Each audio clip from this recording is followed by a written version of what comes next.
Welcome to the Expanded Podcast with your host, Lacy Phillips.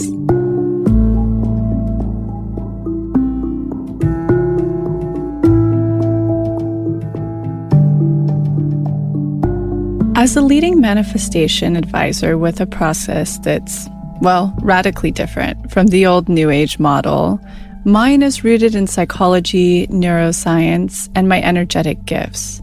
Therefore, I created this podcast to help you expand your subconscious limiting beliefs about the potential of deserving the manifestations you're calling in. In each episode, we'll walk through my expanders, a term in my manifestation formula signaling the people that already embody, have, or are successful in what we are looking to call in. These are the people that we witness through our mirror neurons on a subconscious level that expand us into knowing that our manifestations are possible as well. Especially when we hear about their background, their upbringing, their trials and tribulations, and any of their pitfalls that they had to experience along the way. Therefore, you're tuning into this podcast series to show your subconscious that anything you desire is possible. And by pressing play, you've already started the process of manifesting it. If you enjoy this episode, please leave us our review, comment, and share it with your fellow manifester that's struggling or could really benefit from the information that you're about to learn.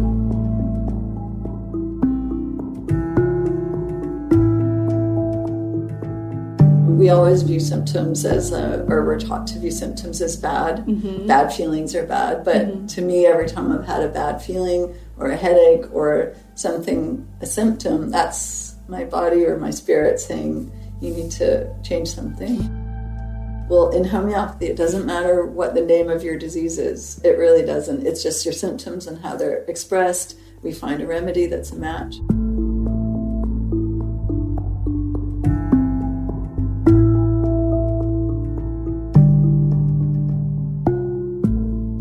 Now that we're in 2019, we are all kind of tuning back in and getting into the groove. We wanted to start something new here over at To Be Magnetic. We wanted to start something called My Magnetic Stories. And this is just as much for me as it is for you guys. It's essentially different manifestations that have come through in our community that they share with us, and now I'm going to share with you guys, one each episode, to expand you, to show you what workshops they did, how they navigated, what tests they said no to, and most importantly, why this is just as important for me to keep going when you have fallen off and how to get back on. Even if it's just one little word that kicks us into gear, I think that alone is so important. So this one came through on December 26th in our Facebook group, which you automatically have access to when you sign up for either the Pathway membership or an a la carte workshop. So in mid-December, one of our unblockers sent this into the group. I've spent the last year and a bit holding off from sending in my manifestations. I've been so hesitant and trusting that all of this is real, that I'm actually worthy, lovable, and a powerful being, that whatever divine forces exist loves me unconditionally and is safe to trust deeply in.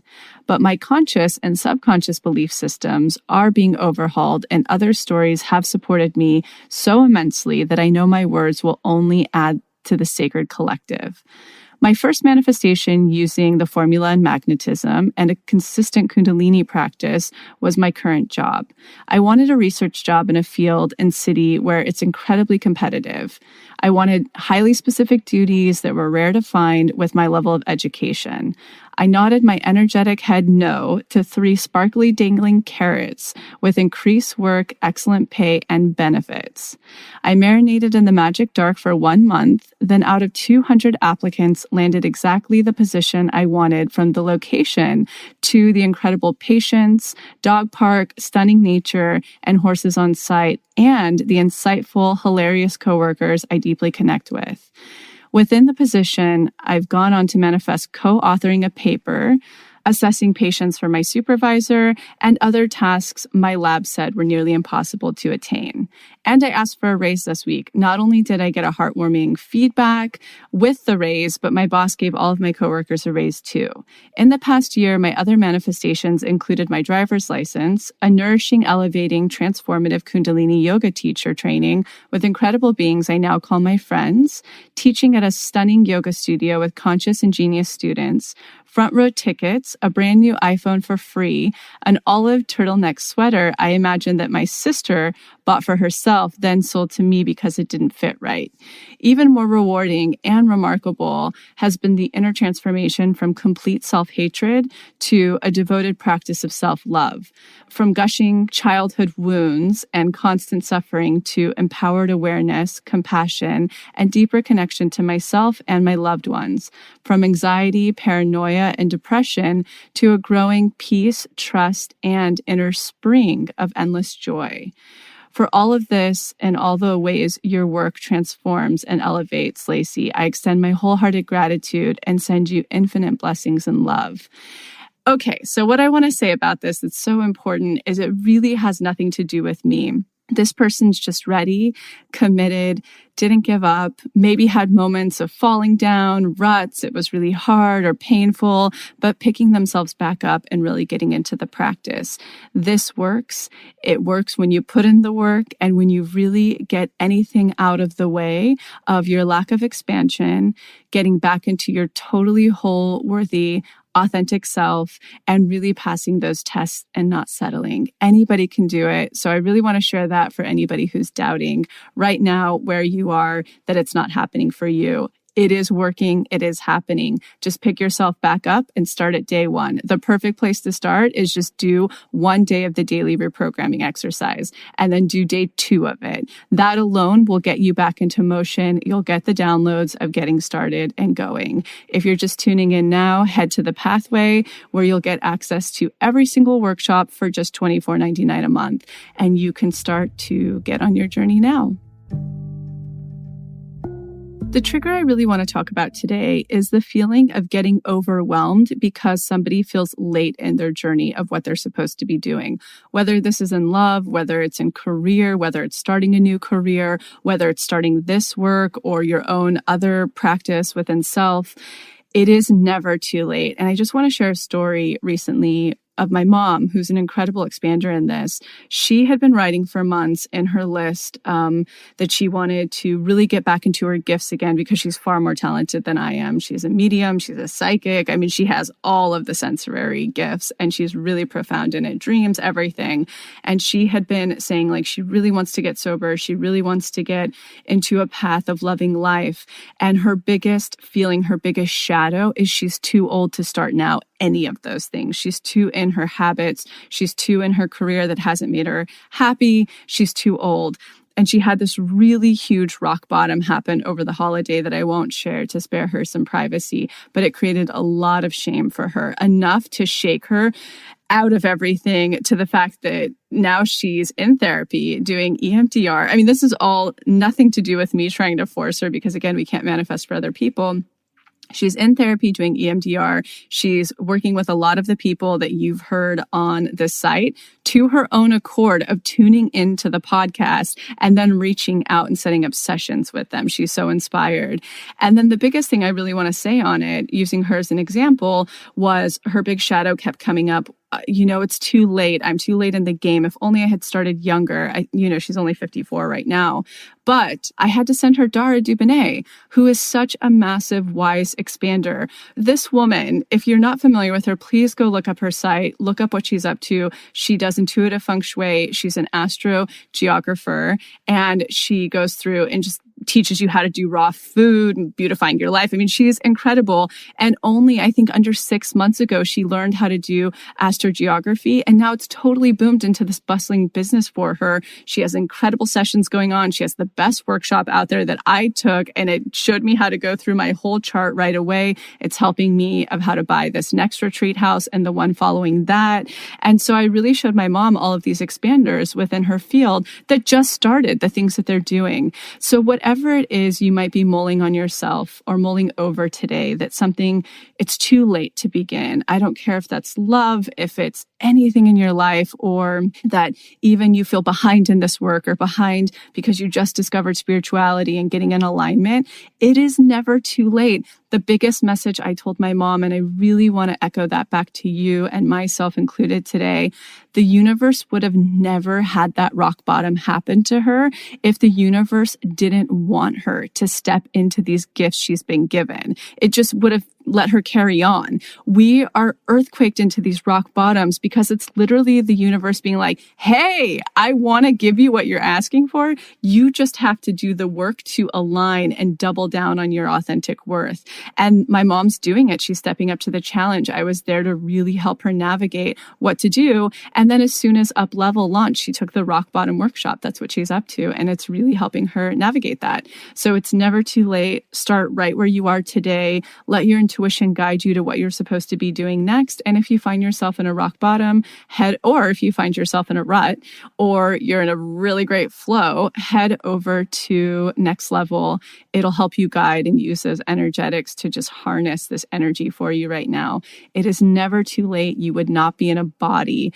Your soul would be in the collective consciousness. You would not be in a body right now if you did not have purpose. Whatever your gifts are, whatever your journey is supposed to be, from deep love to prosperity to whatever career, it's never too late. Today's guest, Alexis Smart, I think bears very little introduction because we splash her product and her name all over the site. I use it constantly. I'm the biggest advocate for her talent, making custom blends of flower essences, remedies, as well as her homeopathy. She's unbelievable. And we will get right into the intro of me talking about my really profound experiences I've had with them. You will find this incredibly expanding if you are right now suffering from illness, debilitating illness, if you fell into a career that was not your path, if you've always felt called to be a healer. And God, I feel like there's just so much you'll get out of this. We go through every situation a person might be in right now and the essence that can help with that. And I like what she says. Flower essences are beautiful because they're like for the lazy unblocker who doesn't want to do the heavy lifting. It just works so subtly and vibrationally and is so powerful. So kick back and enjoy this episode. Welcome back to Expanded. We're here with Alexis Smart, who I want to say is maybe one of my saviors that I've ever worked with. I come from the background where probably like many of you had tried a lot of different, well, I think only 2 or 3 of the Bach remedies, which you explained to me are no longer actually the original owned by Bach. It's, different, but they didn't work on me. So when people would talk about flower remedies, I'd be like, oh, yeah, I think I'm too heavy of a constitution. Yeah. We luckily ran into each other down at Cookbook, and you're like, well, let me, consult you. And you made me a custom one, and it was profoundly remarkable. So I'm like, now we've gone on, I think, to do 2 customs together, a couple of your formulas that are already available on your site, and they've been so transformative. We'll have to get into Lila's experience, my experience, but I want to welcome you, Alexis Smart. Thank you. I'm so happy to be here, and I'm so glad you had that experience because that's really common. And one of the things about flower remedies is that you have to take the one that's right for you or it just won't do anything. So, when you take herbs like valerian or, whatever herbs, they affect everybody. But with flower remedies, it has to be a match to your state, that remedy has. So you might have taken a remedy. It might not just be the Bach brand, but it might have been that you thought you had a certain condition or you want to work on an issue and you took the remedy for that and it wasn't a match to your vibration. So it would just be kind of inert. Explain to us, too, how they work and how they're extracted for the person who's never heard of them. Okay, so Bach flower remedies, they're called Bach because they were invented by a British doctor named Dr. Edward Bach in the 30s. And I'll give you a little of his philosophy behind the whole thing.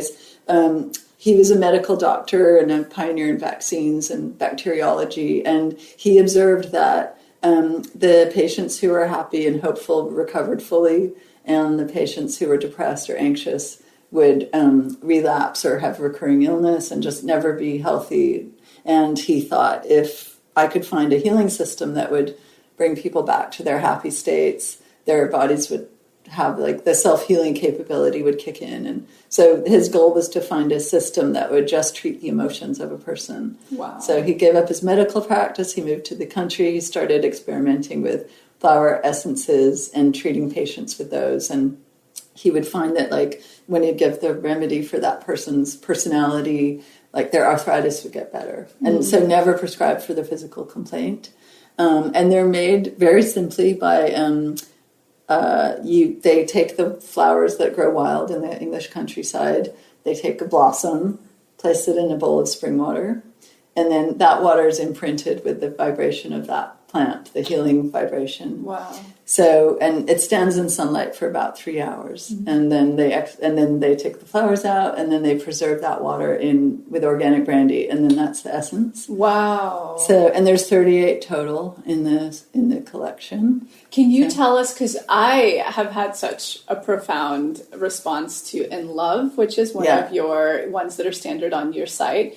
Also, for the person who's listening and tuning in, you must go read. We did an article with Alexis called the Healer Series. And so it's where she was able to tell you which remedies to use with which unblocked you're doing right now. So definitely there's so much information in there, but what are like the top, just for fun, the top remedies that you find yourself prescribing the most, both in custom and in standard formulas you have, and what they do? Okay. Well, the one that's in most people's first formulas when I do custom and is in a lot of my pre-made formulas is Star of Bethlehem.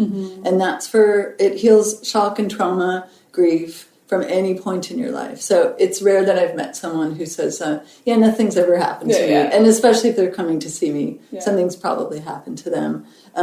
So because it's so important to treat shock, because if you don't, shock can actually prevent you from getting the healing benefits of remedies. So it's a blockage. So, if you didn't take Star of Bethlehem and you needed it, but you took all the other flower remedies you needed, they might not work because you've got this blockage. Wow. So I almost give it as an insurance policy in most people's first formulas, just in case there's an unregistered shock or they had a difficult birth. Or subconscious. Subconscious, it's called the comforter and soother of pains and sorrows. And wow. It's like a foundational thing. So that one almost always. And then I prescribe a lot of, we were talking about heather. Yeah, I love Heather gets a bad rap because if you read about it, it says like lonely, talkative people, over concerned with their ailments. Like, no one wants to be a heather. And then, I used to have a hard time if I prescribed it for someone kind of explaining why they were getting it, because they'd be like, oh, thanks a lot. But it's there. I find like that loneliness is like a really big condition we have, and it's from emotional neglect in childhood and emotional malnourishment, and where people feel like there's an emptiness inside them. It often can lead to addiction. Like a lot of people who I treat with addiction describe like, I have an empty feeling inside. I can't fill it. So I find like heather's really useful for that, but it's also really good for codependent relationships because it helps you feel like you don't need anything. You're good on your own. You're a complete person. So when people make romantic choices from that place, it's usually healthy. And we all have that need and loneliness. Absolutely. I think it's an epidemic just in general because of technology, and we don't have the village anymore. Yeah. I absolutely agree. Yeah. So I do heather a lot, and I do larch and pine. I do confidence remedies a lot. Like larch is for fear of failure and not trying because you think it won't go well. And pine is like, I think, a deeper acting one that's for self-love. And so much of like a lot of the remedies I suggested for the work with your workshops were like pine-based. They all had pine, because everything you talk about in manifesting and getting the life you want is about feeling you deserve it, you know? So pine helps you feel like worthy of love, of gifts, of success, of everything. Ooh, that's the magnetism. I love that. And so pine I prescribe a lot, and especially as support for your workshops. Well, even just the one that I just finished, In Love, has all of the ones you just said. Well, it has those three. Yeah, those three. And it was phenomenal. Yeah. I love, even at first too, I noticed, because, and maybe you can explain this more, but when you first start taking them, it's like you feel it rapidly. Lila, you made her a custom originally one, and she out of nowhere was so out of characteristic. She's like, I want to go out to bars, and like she was reaching out to random famous people to like chat with like just she was so outgoing, and it was not her nature. And I felt that with every remedy. It's been instantaneous. Yeah. Well, you're very sensitive. True. Too. Yeah. So not everyone has that, but I have found like in the first day or two, I'll have a jolt of what that formula is going to do for me. Then after 3 days, it's gone. And I'm like, where's my remedy? And then 3 weeks later, it kicks in. So there's this period in between where you're kind of waiting for it to start working a bit. Yeah. But the first few days, you kind of feel it strongly. Lila, I vaguely remember what I gave you. I think I gave you Mimulus for shyness, and maybe Water Violet. Did I give you Water Violet?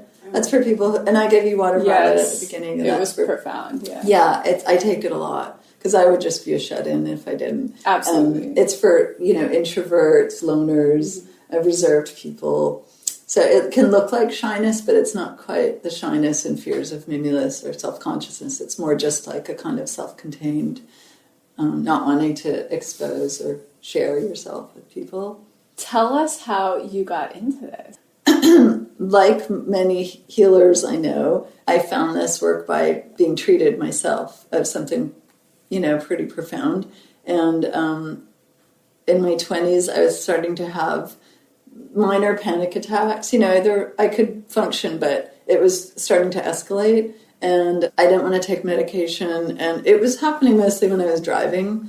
I'd be like white knuckling it and sweating, and and sometimes just like in line at a post office if I had to stand close to people or random times. So I had read about flower remedies the night before I discovered them in some article about this model who'd been treated for anxiety. And so it was on my mind, and I thought, I have to look into this. And then the next day I was walking by the Healing Waters near the Beverly Hills Juice Love Club. that place. I've always been curious about that place. It's so great. Well, I'd seen it for years, and like Jennifer who owns it, she's like the most unlikely store owner. Like there's never an open sign. Yeah. There's screens in the windows. Yeah. It just looks like, don't come in here. Yeah. I don't want business. No. So I thought it was some kind of like Swedish day spa forever. I always thought it was a Japanese spa. Yeah. It's a mysterious place.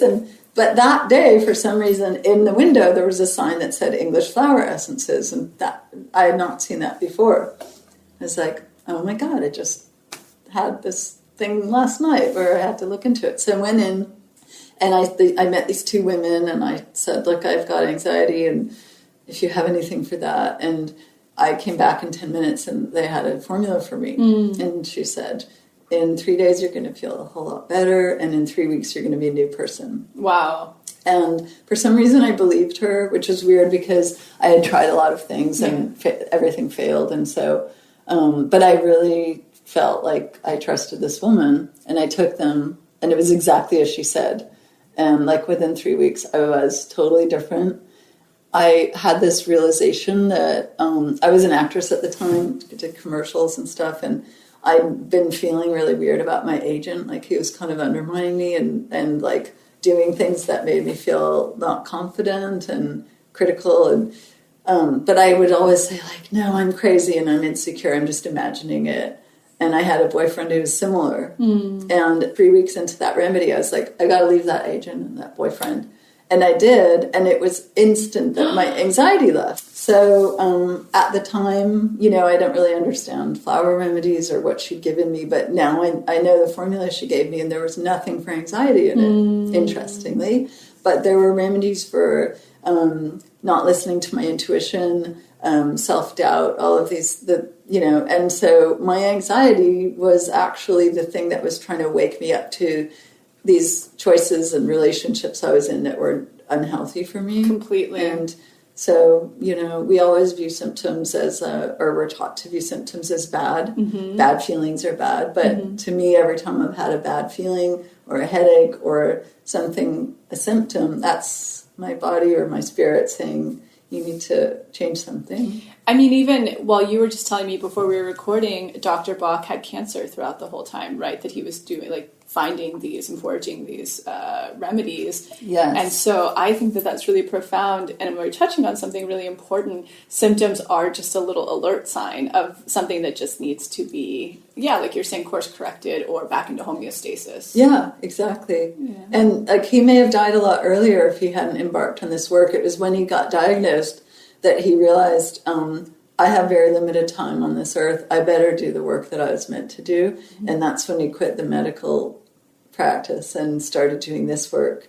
So I was telling you earlier that like he found every remedy by sympathetic resonance, he called it, which is, it's just like an animal who's eaten poison knows what plant to eat that will make them purge.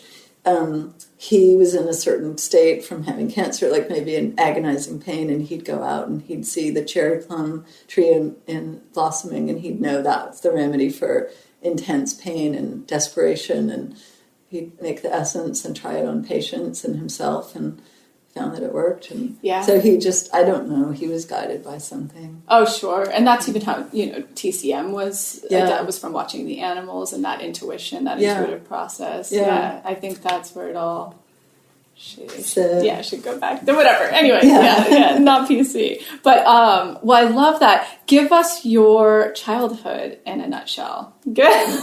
Nutshell? Yeah, in a nutshell, what your cultural background and upbringing? Okay, I was born in Canada. In Toronto, to British-born parents who, like, separately, their families had both moved from England to Canada after the war because it was very depressed. And my dad is an artist, and my mom is an artist, astrologer, herbalist. And they're bohemians. My dad recently said, we weren't hippies. And I said, what do you mean? And he said, well, we wore dark solids. Like, that was how he described it. I love that. Which not everybody would get. But, and, they were free spirits and wanted to travel before we started school. So we drove in a Volkswagen bus from Canada to Mexico and lived in Mexico for a year, like in Oaxaca and Cuernavaca and all around with Indians. And I made tortillas with old ladies in a hut. And we had a really enchanted time there. Mm-hmm. Then came up to LA and kind of accidentally moved here. Somehow. We didn't intend to stay, but we stayed and lived in West Hollywood. And so, I grew up with a lot of artists and musicians. My mom was, she sings and plays guitar, and so there are a lot of interesting people around when I was growing up. And, for sure. Can I say that she was a lover of? Yeah, she was a good friend of Leonard Cohen. Yes, And when I met him, I'd met him growing up periodically, but when I met him when I was 22 or something, I think he didn't put it together that I was her daughter, and he finally figured it out. And he said, your mother played some guitar thing and actually rewrote a guitar part of one of my songs and showed me how to play it. And I said, which one? And he said, it's called Hey, That's No Way to Say Goodbye. How has she not told me this? Wow. And, I'd always heard it, and that song reminded me of her. But I think she showed him some kind of guitar riff, finger picky thing that he changed the whole song because of that. Amazing. And, I think it's beautiful. Muse story. Muses. Oh, I love it. And then you got into acting and modeling, totally accidentally. Yeah. So when I was 15, a friend of mine entered me in the Elite Look of the Year contest, TM. And I was previously, I was a ballet dancer and academic and very shy, and also didn't think I was pretty. And so when I got accepted into this thing, it was just baffling. And I got a contract with Elite, New Faces, and I was a teen model. And so, I spent like age 15 and 16 going to, go-sees for modeling things. This is not great. Not great if you already don't have confidence. Yeah. And at that age, when you're trying to figure out who you are, suddenly to be thrown into these rooms with like gorgeous and usually older models that like felt really comfortable in their bodies, and sexuality and being sexualized early, and all that stuff. Terry Richardson test photos. And so I did that, and then got into commercials because I live in LA, and that's what models end up going on, commercial auditions. And then commercials was really great for me. Somehow I just clicked with that, and I could be funny. And there's a director, Joe Pitka, who hired me all the time. I totally remember when I worked at a post house here in LA, we worked with him a lot. Did you? Mm-hmm. He's really intimidating to people. He's like a 6'4", white-haired Viking-looking guy that wears all black, and he's got a temper. Mm-hmm. But somehow he and I just were the best of friends, and he didn't intimidate me at all. Wow. And I could be really good in the commercials. So I did tons of Pepsi commercials and stuff that supported me all through my 20s. But it was not what I wanted to do. I had friends who really wanted to be actresses and would, and it just wasn't my calling, And how did you pivot out of that? Well, I think I told you before, in my late 20s, Saturn return time, I had a lot of intense griefs and losses within 2 years. I think 5 people I was really close to died, and I got malaria in Egypt, and I didn't know it was malaria. I just got really sick, and I just couldn't be on. I couldn't do it. I'd go to auditions, and they could just tell. I looked unhealthy. I didn't care. I didn't want to be there, and so then I wasn't getting work. But around that time is when I started finding this work and treating myself, and I was also treated by a homeopath for the malaria, and I tried many things and nothing had worked, and I couldn't even get a blood test, an accurate blood test, or none of the infectious disease doctors were helping me. They lost my blood 3 times, and I thought, okay, this is a sign. It is, I'm not supposed to pursue it this way. And I went to a homeopath, and 1 dose of this remedy, and my fever and all my symptoms came back from Egypt. And I never got a fever again. Isn't that amazing? And she knew that, right? The homeopath. He did. Or he did. Richard Pitt, he's brilliant. Wow. He was in San Francisco. He's British. And I said, look, I don't know for sure if I had malaria. These are my symptoms. And he said, well, in homeopathy, it doesn't matter what the name of your disease is. It really doesn't. It's just your symptoms and how they're expressed. We find a remedy that's a match. And so it was such a relief to even hear that. Oh, yeah. Because we're obsessed with we find the name of our illness, and we think that's and identify with it. Yeah. But it's really not that important. And so, and he had worked in Africa and in India, and so he'd seen malaria a lot. Amazing. And he said, it sounds like malaria, doesn't matter, here's your remedy. And then I took it, and I was driving back to LA, and within an hour, I started getting this pain in my liver, started crying for no reason. And then by the time I was home, I had 103 fever and hallucinating, just terrible, exactly the worst headache of my life. All the symptoms I had pushed in Egypt. Up as high as they I called him I don't know what's happening. This is really bad. And I told him what was going on, and he went, brilliant, the remedy's working. And I said, this is supposed to happen. It was a homeopathic aggravation, which is they because it means your body's getting stimulated. And anyway, it was fun and profound. I never had a fever again. After 5 years of repeated 103 fevers, that mystery illness, and I thought, I think I'm going to study this. So I was already doing flower remedies, but then I didn't really know if flower remedies could be a job. I didn't know anyone who did it. And homeopathy was a legitimate 200-year-old science, and more like a doctor profession. So I started studying homeopathy and was going to be a homeopath. And then once I started doing that, I realized, no, I really love the flower remedies, and I have this special love for it. And so I do both now, but the flowers are so close to my heart. Oh, yeah, absolutely. And they're just so accessible, because for the person who can't make it to a session with you or a Skype session with you, you have these ones that are already, created and formulated that are incredibly powerful.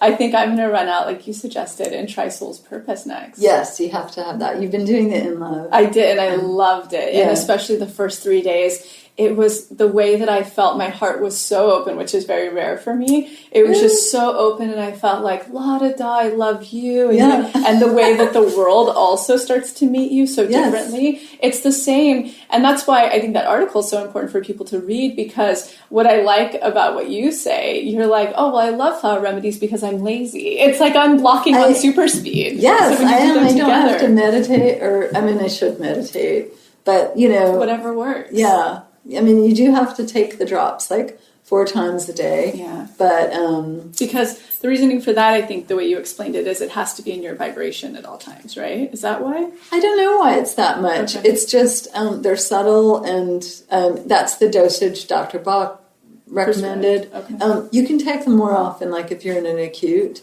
like with first aid kit, which is my rescue remedy, and you're really stressed or fearful or afraid of flying, or you had a fight with your boyfriend, or you can take it every 10 minutes until you feel grounded, and then you just take it as needed. And pets too. Pets can take it. And Farley can take She should have gotten some before this Yeah, episode. yeah. She's been anxious. No Alpha. She's okay now. She is. She's getting. Yeah, she's grounding. But so you take 4 drops 4 times a day. That's in love. That's the one we're talking about. Okay. And then they're cumulative. So, you know, like I said, you'll feel something in the first 3 days, and then after 3 weeks, they kick in. And then you stay on them as long as you need it. Like, you can tell when you're done with a formula. Usually you feel like that layer has healed. Yeah. And something else comes forward. So you might say you're taking in love for to feel self-love, or, you know, to feel open, and then that works. And then you start feeling like, now I'm obsessed with change and where to live, and like that's a different emotional condition. So then you have to kind of reassess and self-prescribe, and that's why I suggested the soul purpose for you. Yeah, I was explaining to Alexis before this started that I really realized, I feel like the layer has come off from the in love, you know, that feels, and a lot of actually what you were explaining earlier, which is in that formula, with the heather and the Star of Bethlehem, I think is in it. Yeah. And also the pine. Yeah. They all completely were so spot on for what that month was like, especially in my relationship.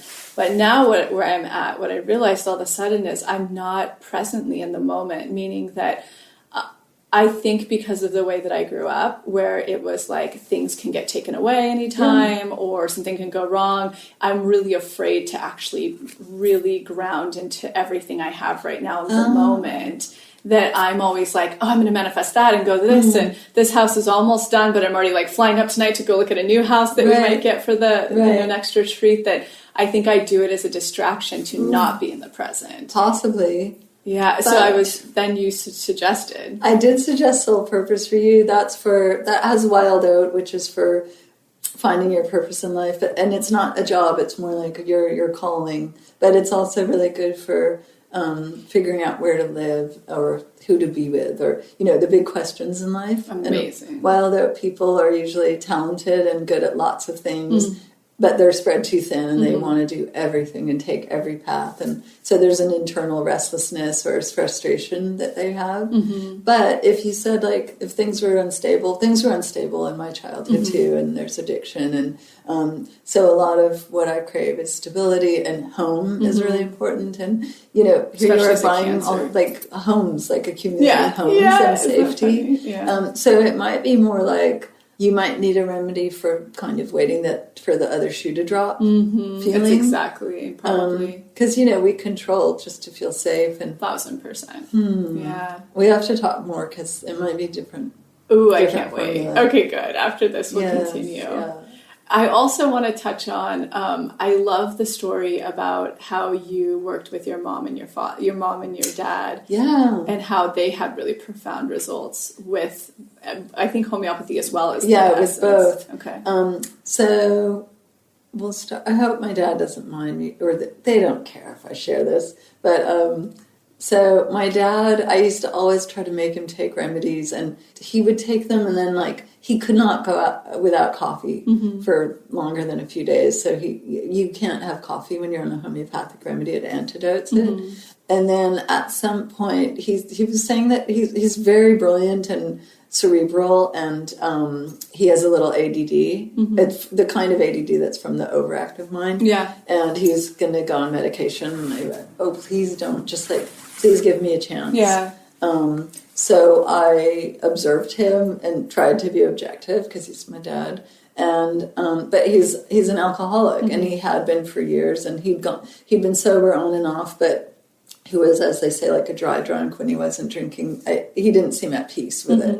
And alcohol actually really helped his anxiety and focus. So, it was the best he could do to find balance. And coping. In fact, everything that you're describing is a lot like my mom. She suffers from the ADHD and, just all of the things, the stress, the anxiety. She can't quiet her mind. When she is sober, she's just depressed. And, all of those things. It's really tricky. Yeah. And actually, like, I don't view drug addiction or, as bad. And I find it really helpful when clients come and they're addicted to a substance for me to find out their favorite drug, because it tells me what they're trying to medicate, and it tells me what I can give them to do that for them, but in a real way, in a healthy way. Yeah. So, to replace that, what they're trying to balance within themselves. So it was like through the back door with my dad, I gave him a remedy for ADD. I said, you have to commit to taking this, and he did. And he quit drinking the next day. Wow. He said, I'm really focused. I feel great. But guess what? I don't crave alcohol at all. Wow. And so I didn't even think that was what I was doing. It was just the exact bullseye remedy. And he's been sober 6 years. Wow. And it's the first time he's never missed alcohol, and he's doing great. And he sounds like he's doing phenomenal. He's great. And he's out in the desert, he's just out in the desert, life. And he's doing his art, and he's got a great house and lots of friends and a bloodhound that I love. Oh, how amazing! Yeah, and then my mom, I was never a drug person, but she had a chronic back problem, and then maybe 25 years ago, she started using opiate painkillers, and she could not get off of it. And the doctors she went to would never give her a solution for like an alternative, and just surgery. That was her only option. And during she had multiple strokes, and then after one of her strokes, when she was kind of in this really interesting channeling, half lucid state where, she was really saying some interesting things, but she said, I have to get off that stuff. It's killing me, the drug. And she totally connected the strokes to this drug she was on. And so I made her a flower remedy to help her adjust to that idea. And 3 weeks later, she said, I'm ready. And I thought she meant in a month or two. She's always like, mañana. Yeah. Most people. Yeah. No, I'm not ready yet. Yeah. So I thought she meant in the future. And she said, now. So I took her out to the desert, and she didn't bring the drug with her, so I knew she'd be going through withdrawals. Yeah. And we did it in stages, but every time she had a withdrawal symptom, I gave her the matching homeopathic remedy.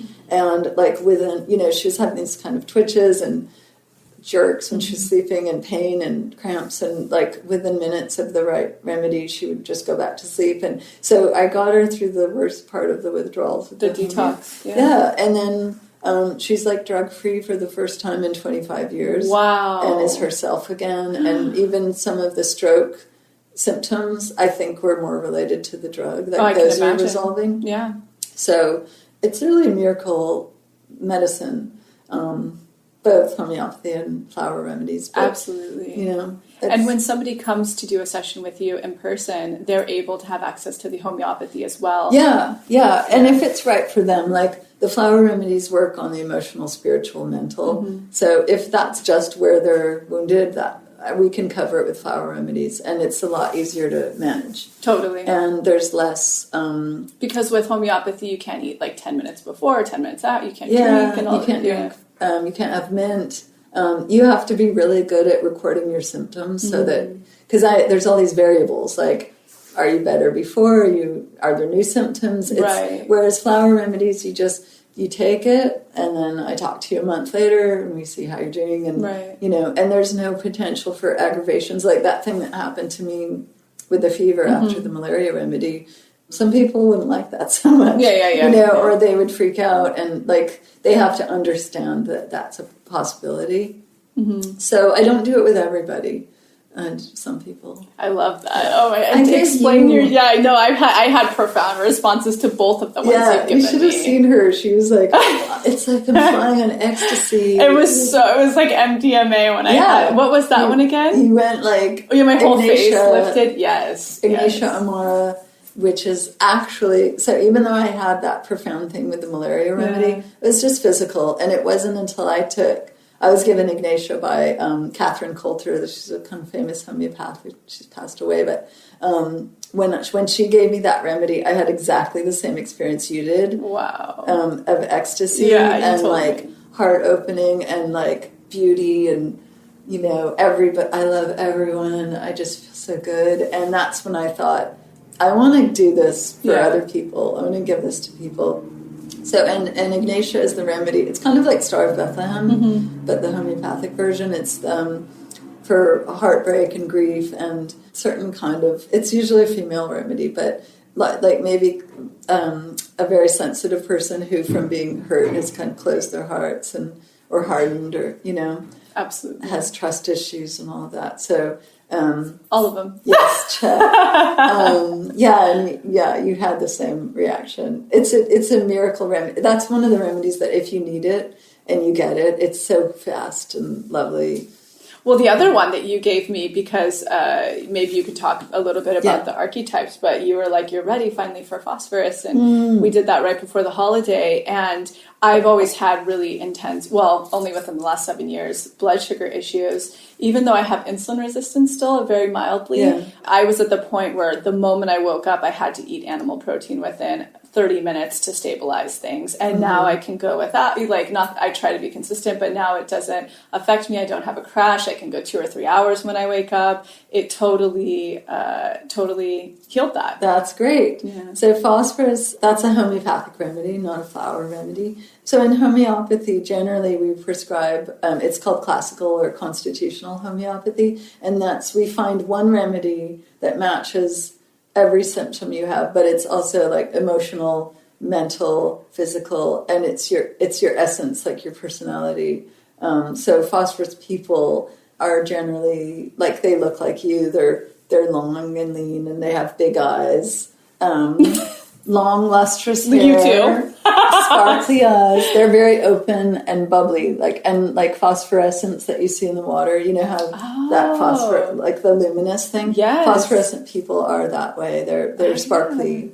And your dad's when they're healthy. Yeah. When they're healthy. When they're unhealthy, they're like a dead battery. They're lost their spark. Yeah. But they tend to be like very open and susceptible to other people's energy, a little bit easily distracted, low blood sugar. They always get low blood sugar, easily dehydrated. They're like little butterflies. And Peter Pan, like you said, you want to be like Peter. They're very Peter Pan. And so I gave you that remedy, and like it's worked on your blood sugar completely. Right, it was pretty instantaneous. Amazing. It was amazing. Yeah. I was really taken aback by it. Yeah, I took phosphorus too, and that was one of the first things I noticed. My Greek homeopath that I studied with prescribed it for me, and I usually have to eat every 3 to 4 hours, or I get really weird, like shaky, spaced out, indecisive, like floppy. I'm a nightmare to be around. Like, if you hang out with me, you just have to feed me. Yeah. Even if I don't say I'm hungry. Completely. And so, I noticed after I took it that I'd gone all day without, like 8 hours without eating, and I felt fine. Wow. So that's the physical, but should help with anxiety too. And they can be anxious. Very. Yeah. That's definitely a symptom, especially when around estrogen pumps up around my cycle. It's very, very anxious. So hopefully it'll work on that. I know, because, the way you explain too with people who do have sessions with you in person, and homeopathy is right for them, that apparently the remedy, or it's not remedy, is it called remedy for homeopathy? Yeah. It continues to work for, what did you say, 3 to so many months? Everyone's different, but I gave you a 1M, which is kind of on the strong side, and that can last like 3 months. Mine usually wears off at like 3 to 4 months if you don't antidote it. And you'll notice first like an improvement in your overall feeling, like I feel better, or your mental, emotional, and then the physical symptoms usually happen later. They get better later. Oh. So if you're on the right remedy, the emotional is better first, and then the physical. How amazing. And I do have to say that has been my experience. It's so subtle. It's almost hard to look back and look at ways that I was pre-flower essences as well as homeopathy, because it's so subtle. And well, it sounds like some can be really strong and profound, but really it's also amazing. like how do I explain it? But like when you're really out of balance and you need a remedy and you take it, you're coming from down here to up here. So you're like, you feel it very strongly. And then the longer you take remedies and you heal, you're kind of getting more and more in alignment with yourself and better. And so it will be a subtler thing every time you take a remedy, because you're closer to your healed state.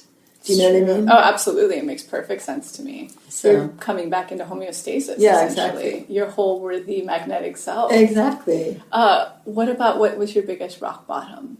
I think the time I told you about with all these deaths, like if I told you the whole story, it would just seem like impossible that 3 people I was in love with died within 2 years of, I'd get over this thing with somebody and like heal and meet somebody else and they die. I mean, it's very strange. Oh.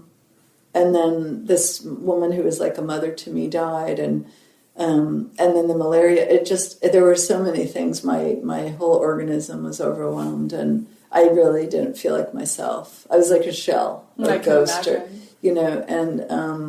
but because of that, I had to learn to heal myself.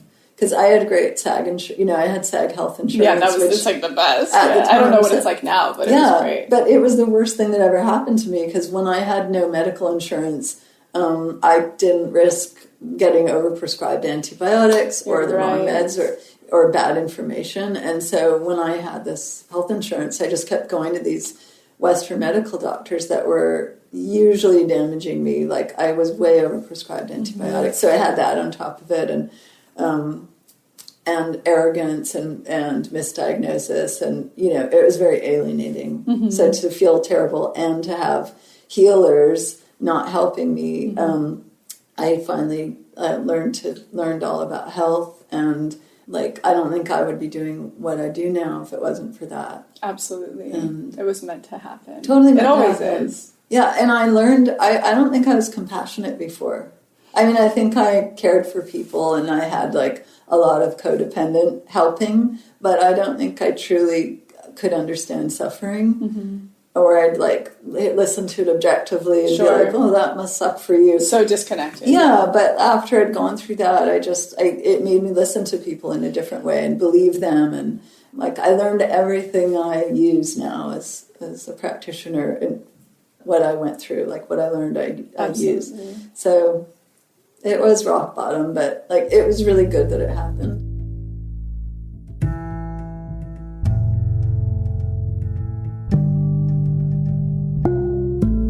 So I'm quickly interrupting this episode to invite you, if you're ready to start your manifestation journey, or if anything you've heard in our manifestation episodes has piqued your interest to begin. We have a la carte workshops in everything from the basics bundle, which is what we recommend to everyone who starts. It's the formula that actually teaches you how to manifest, unblocked inner child, and unblocked shadow. We also have a la carte workshops on love and money. But the real gem is the Pathway membership, because it encompasses every single workshop we have. It's a year-long membership with full access to the few a la carte offerings we have, and exclusive workshops not available anywhere else, such as the daily practice, which is what everybody in the Pathway uses, hopefully at least 3 times a week to daily, in order to truly create the new neural pathways that one needs in order to manifest, and houses the library of our deep imaginings, which is our unique hypnosis process that allows you to get into your subconscious and overwrite those old neural pathways, creating the new ones. You can use our special code EXPANDED, all caps, EXPANDED, to receive $20 off your first a la carte workshop purchase or $20 off your first month of the pathway. Again, that's all caps, EXPANDED, EXPANDED. Okay, now back to the episode.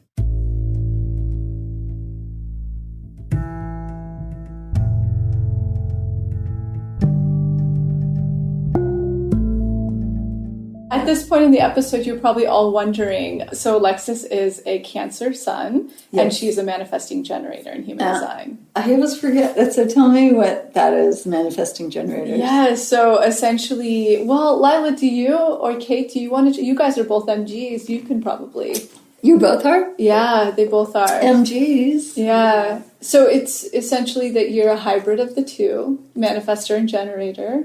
The way that I relate to it is that, like, you have a lot of things you want to do. You have to be very spontaneous to live out your design, because you'll have, like, this great idea, and you can, like, jump on it, put your heart into it, and then, like, the next day you're like, yeah, screw that. But kind of, like, allowing yourself to do that. The soul's purpose actually sounded like such a good remedy for that. Yeah. Okay, you'll get some. Is that... Yeah, I literally wrote it down to go get it. Yeah. Yeah, that's how I relate to it the most, is like letting that be, because I used to think I was so non-committal, and then I realized that is just me living my design. Yeah. I'm sure that I know there's a million more layers to it, but... And you can present as either more of one, so I think Lila presents more. It shows you in your chart, there's 2 lines, and Lila, I think, presents more as a generator, where Kate presents more as a manifester.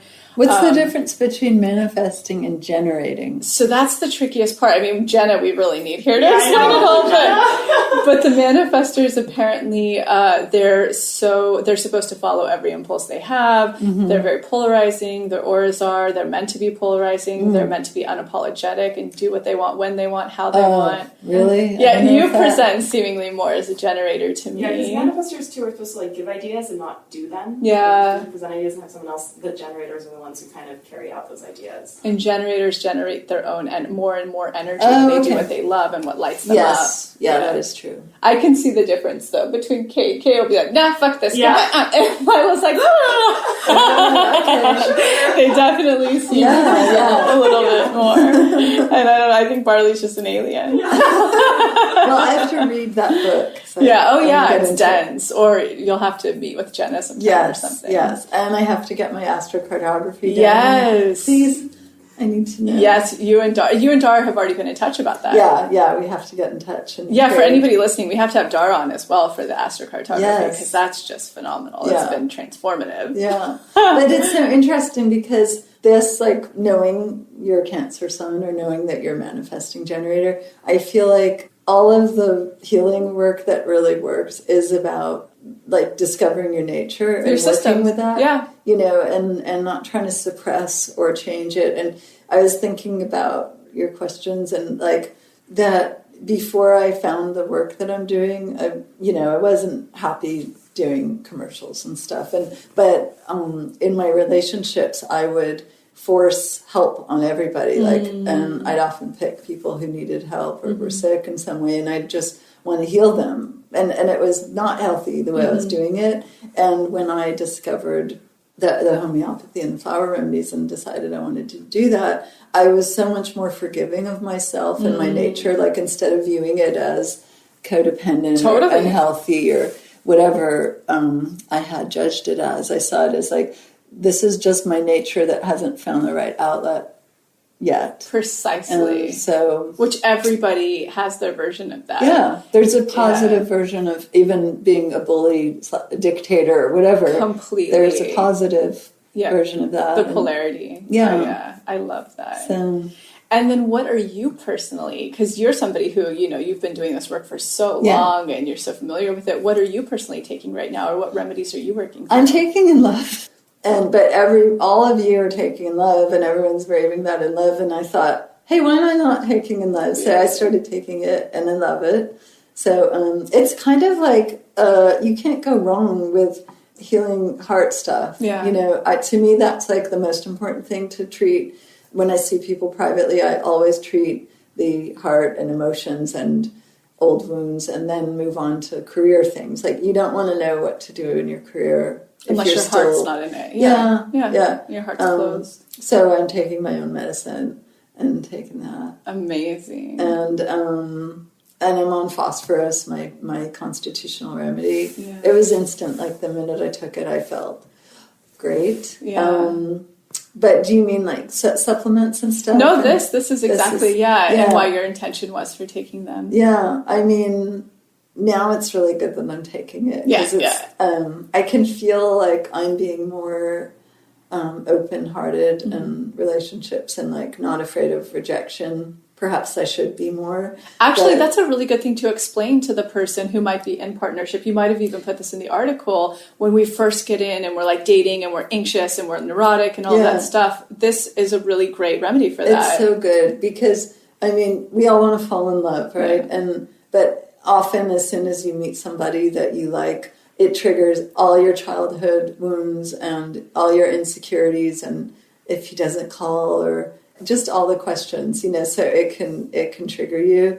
And so this remedy is really great because it just makes you feel really secure and whole in yourself. And like I was saying earlier, you don't want to, I always say, like, how nutritionists tell you, don't shop for food if you're hungry because you're going to buy junk. Yeah. Totally. So this remedy to me is like, don't have a relationship if you feel emotionally hungry because you will make not the right decision. You'll run into the fire. You'll make a decision out of need or feeling like hopeless, like, well, there's nobody else out there.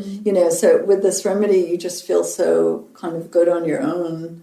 But it doesn't make you not want to be with someone. It's kind of poor Max was fucked all last month. I was like, well, I'm moving here and you can come or not. Like, I'm going to Scotland, so if you don't want to be there, it's totally fine if you don't work out. I mean, we're spiritual. We understand. Like, poor Max. He hates me, no, I'm sure. He has no idea, no clue. But so it doesn't always make you that way, but it makes you, like, make a choice from the best place, you know? For your soul. Yeah, so it's good. It's good if you want to, if you're in a relationship and you want to deepen trust or just work on things with communication. But if you're not in a relationship and you want to be in one, it's really good to take preemptively if you're ready to maybe start dating or something, so that you kind of come in with good tools.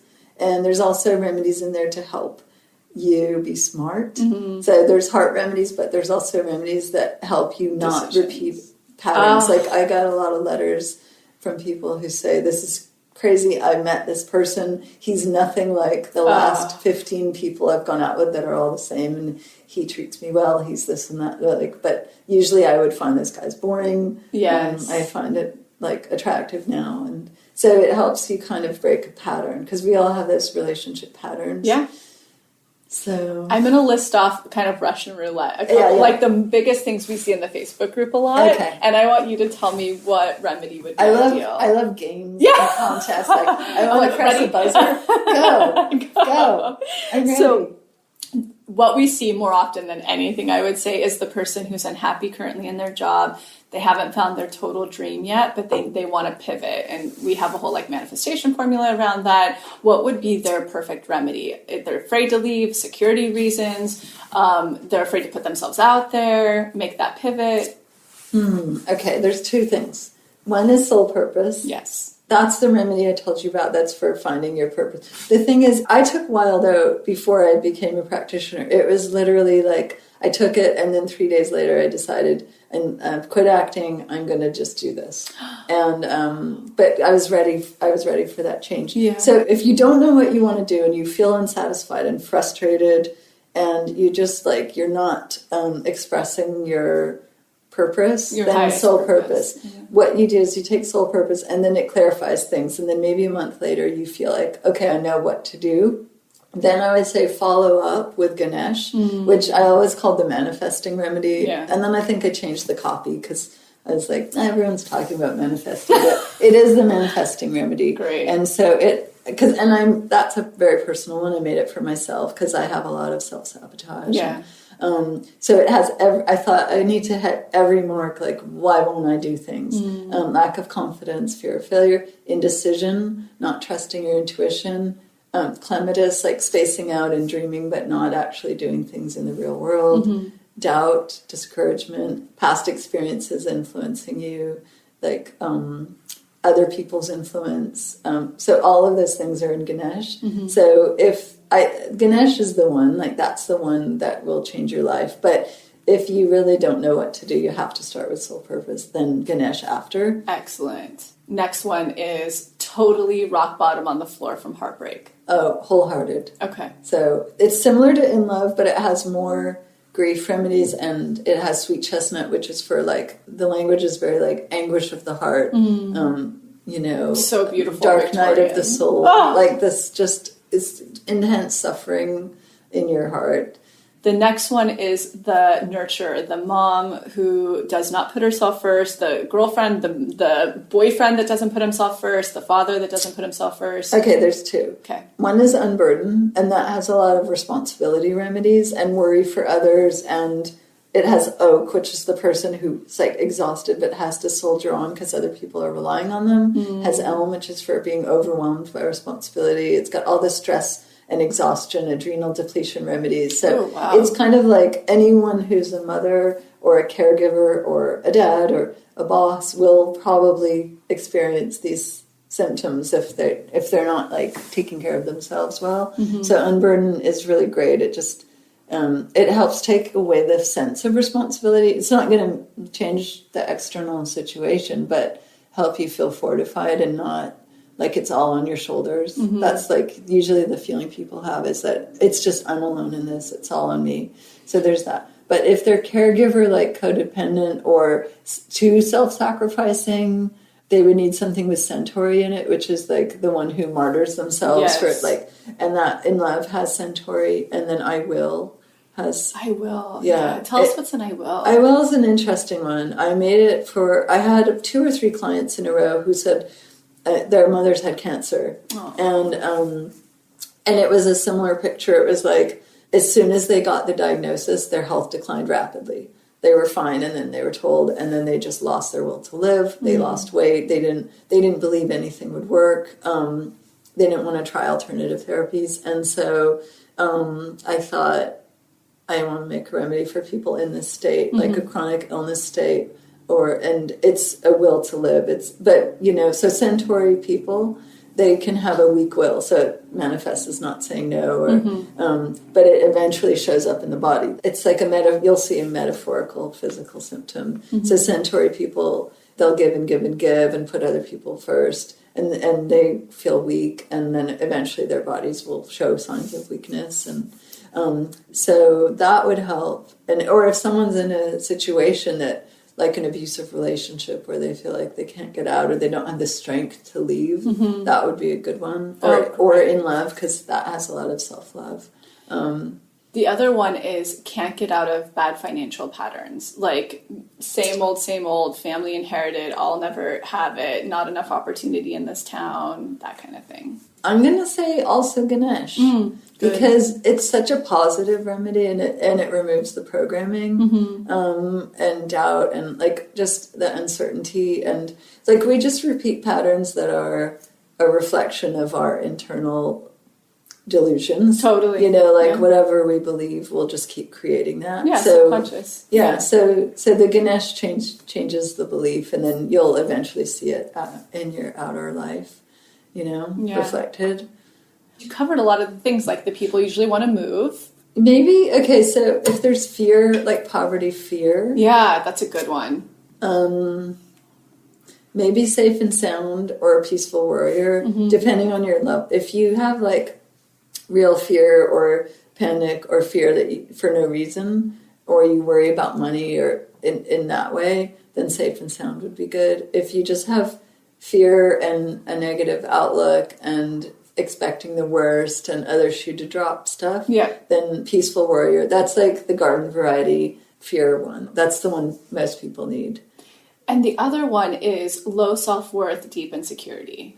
That's the big. That's like what's blocking everyone. Yeah, that's at the core. Yeah. In Love, or I have a beauty formula called Gamine. It's beauty formula number 7, and so it's more than a beauty formula. I made it for like preteens through 20s. It's kind of like, I have a Beauty 8 for anti-aging, and it's like the younger sister. But it has a lot of like self-love and confidence remedies in it, and beauty and self-esteem, and, you know. Excellent, because that's like, could help everybody. Yeah, that's really nice. Yeah. And it clears the skin. Wow, wow, Lila, that's going to be Lila's 2019 Yeah, what are we going to do with Lila? She's sole purpose. I know, yeah, Lila's going to have them all lined up on her. Yeah, you can't, you shouldn't take more than one at once. Yeah, that's a good thing to tell people. So, like, just choose a formula based on your current state, take it for a month or till it runs out, and then reassess. If you're like, I feel great and I want to keep working on that, then repeat. And then if you feel like a new picture has emerged, then change.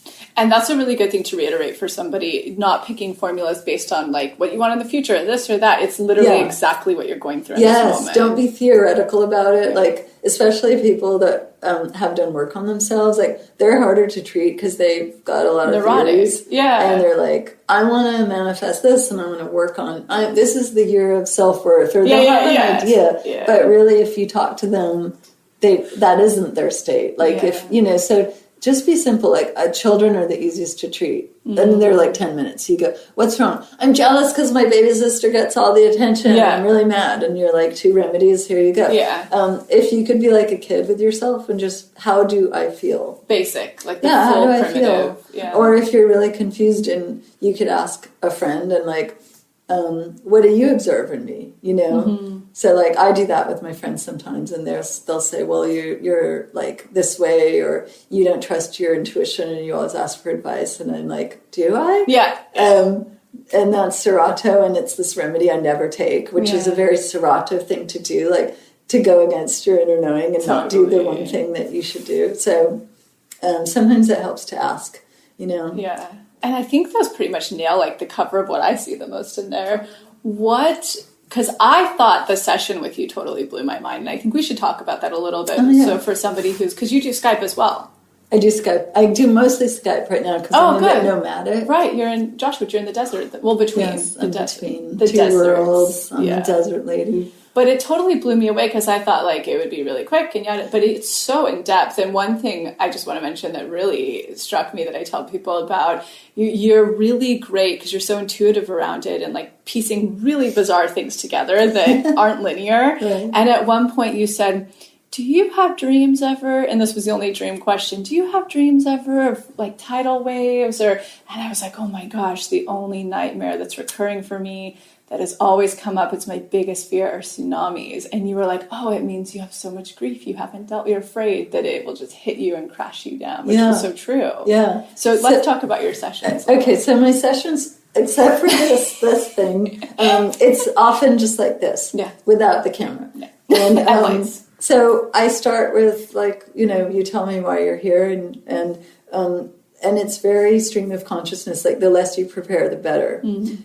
Because sometimes people, after an hour, they're like, wow, I had no idea I was going to talk about that thing. Who knew that that's what needs to be healed? You know, and it is whatever needs to be healed will be what comes out. And I let you do most of the talking, and then I interrupt and ask questions. And it's when the patient or person gets into a state where they're just stream of consciousness, that's when they reveal what needs to be healed. And I find out when things started, and I can trace back, like, here's where you had this wound, and then I give remedies that kind of treat you in the reverse order, if that makes sense. Like, absolutely. So like I said, whatever's happening now, and then you take the remedy and you peel the onion.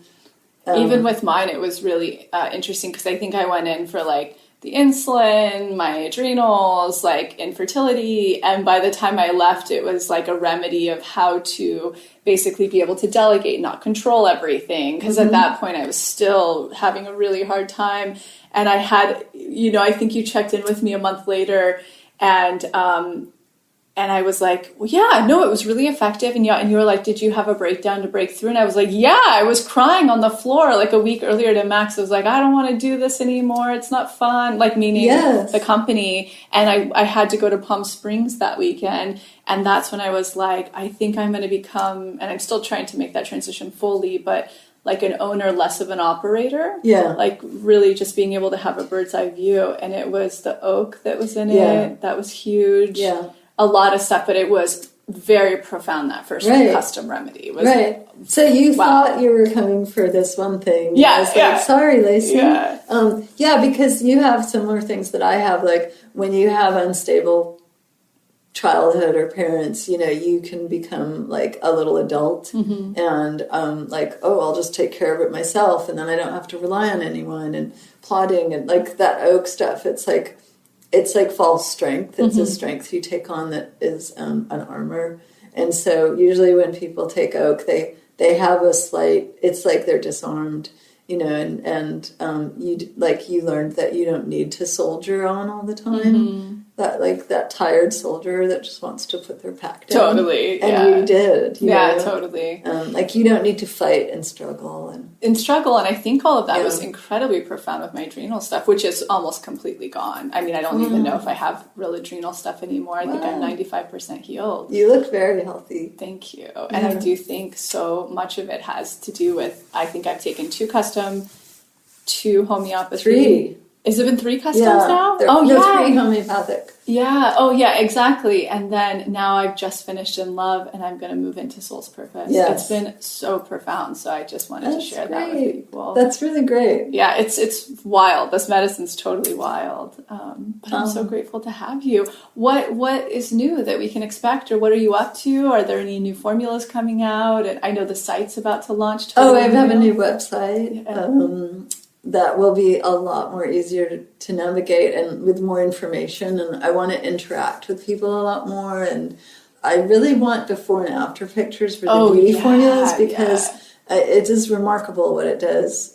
So send those in, email those in if you guys try that. Yeah, take a always before. do it before and after. Yeah. And questions, and I'm going to be posting more blogs, posts, and writing more and addressing questions. Great. So, and then there's just a lot of, there's a new formulas coming out. Because of requests, I'm making one for empaths, because it's coming up a lot. People are asking for it. And I have some remedies some formulas that are kind of like maybe 3 different formulas combined would make it, but there's not one that is perfect. This is going to be great. That's what Kate's going to need. Yeah. And I think people, I know it sounds trendy, like everyone's talking about empaths, but it's just that people didn't know what to call it before. And everyone, you know, there's a large group of people that have sensitivity. Yeah. And they need help. Yeah. And it's usually that the healthier people get and the less drugs they're taking and the healthier food they like, the more conscious and sensitive we become. That's been my problem. Yeah. I used to be so, like, for lack of a better word, ignorance was bliss. I didn't have any issues. I miss those days. Me too. I would totally miss it. Yeah. I didn't know. Yeah. Well, I remember just living on a ranch, being able to do anything, and now I smoked cigarettes. Yeah, I did. I ate gluten. Yeah, I was so fun. Yeah, I used to drink. It was great. Everything. But so the more refined you become as a being, the more sensitive you'll be. Especially if you live in a big city. Yeah, 5G. Yeah. So, all the blue light, there's just so much. So I'm working on that, but also I want through this interaction, like I want to hear what people need, and I think I have a formula for everything that a human could go through, and so it might just be like someone doesn't recognize themselves, and because I only have that much to describe the formula, and I can't say everything it does, but then I'm sure there are things I'm missing. So I consider all these people who write me and take my formulas, they're like my clients, even though I don't know them. Yeah. So I'm going to hear if people need anything. Yeah. And where can we find you? Your site and your Instagram? AlexisSmart.com. 2 S's. Yes. Okay, good. Well, I'm so grateful to have you. I'm so happy to do this. For everything you've done for us. We love you so much. Obviously, poor guys, you're like in every newsletter. We're like, this remedy, we love it. So, or this remedy. Yeah. It's really great that you do that. That's one of the things I love about you is that you support other healers and other businesswomen, and like you share everything. Oh like, man, if it's been effective for me, I'm like, everybody try this. I love that. A lot of people don't. It's like they're hoarding their gold. You know? Yeah, no. Oh my gosh, I want everybody to just be thriving and manifesting. Yeah. I really do. And I do think that this, especially when you're doing the unblocked work, if you're doing this simultaneously, it's just like super speed, I feel. It's incredible. Yeah, they're very compatible. Thank you so much. Thanks, Lacy. Yes, have a beautiful day, everybody listening, and we'll see you in next week's episode. Thank you so much for tuning into the episode, and I hope you enjoyed it as much as I did, we did. And in case you're not totally ready to join the pathway yet, I wanted to share a few of our free offerings that I'll often suggest to people as a little bit of a blueprint to get them started on their manifestation journey. The first place I like to direct people completely for free is the motivation. You can see it linked below or on our homepage as our testimony library. And it's categorized by different subjects, whether you're calling in career, money, love, wellness, and much more. When you're reading about a member's experience of what they manifested, you're actually seeing to believe and showing your subconscious that that very thing is possible for you. The second place I like to direct people is to the free clarity exercise, which is also linked below. In it, you get to try our own unique hypnosis process, learn about the science, and some journaling prompts. And the best part about this, you'll get a tiny taste of what it's like to go into your hypnotic state, bring your subconscious forward, and create new neural pathways while receiving clarity. And the third thing, if you haven't listened to it on this podcast yet, please go back to the episode titled Manifestation 101, where you'll learn the basics of neural manifestation to truly understand this process. So go ahead and check out those free resources, the motivation, the free clarity exercise, and the episode Manifestation 101, all linked below. And in an effort to make sure to have representation in this process series, go ahead and submit any process testimonials you have, especially to our LGBTQ+ community, our BIPOC, as well as the Ys, which is anyone in the community who is 45 and over. All right, we'll be back next week.